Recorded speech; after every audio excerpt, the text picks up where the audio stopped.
Hey guys, আজকে আমরা কথা বলবো এখনকার সব থেকে আলোচিত মুভি রঘু ডাকাতকে নিয়ে। Hey guys, welcome back to my channel. আমি আছি আপনাদের সাথে দীপঙ্কর। আপনারা দেখছেন আমার YouTube channel movie fix official.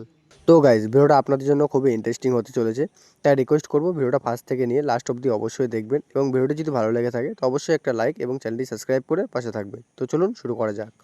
দুর্গাপুজোর সময় রিলিজ হওয়া এই মুভিটা এখনো পর্যন্ত থিয়েটারে জমজমাট চলছে। তাহলে চলো দেখে নিই এই মুভিটা কেমন পারফর্ম করছে বাংলার বক্স অফিসে।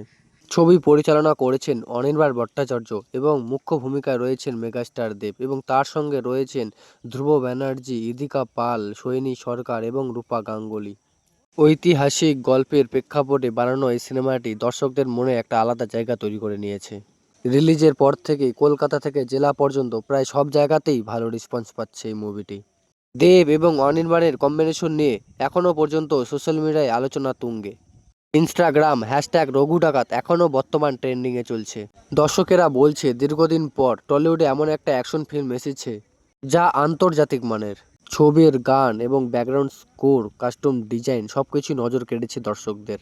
এবার আসা যাক বক্স অফিস কালেকশনের দিকে। তো গাইস, আপনাদেরকে জানিয়ে দিই এই মুভিটা অলরেডি 38 দিন কমপ্লিট করে ফেলেছে। তো ডে 38-এ এসে এই মুভিটি কত টাকা বক্স অফিস কালেকশন করলো। তো গাইস, আপনাদেরকে জানিয়ে দিই এই মুভিটা ডে 38-এ এসে বক্স অফিস কালেকশন করেছে প্রায় 11,03,00,000 মতো এবং এই মুভিটি total gross box office collection করেছে 15 কোটি প্লাস। গাইস, ট্রেন্ড অ্যানালাইজদের মতে যদি এভাবে শো চলতে থাকে তাহলে এই মুভিটি 20 কোটি টাচ করবে। দেবের জন্য এটা আর একটা বিশাল হিট বলা যেতে পারে।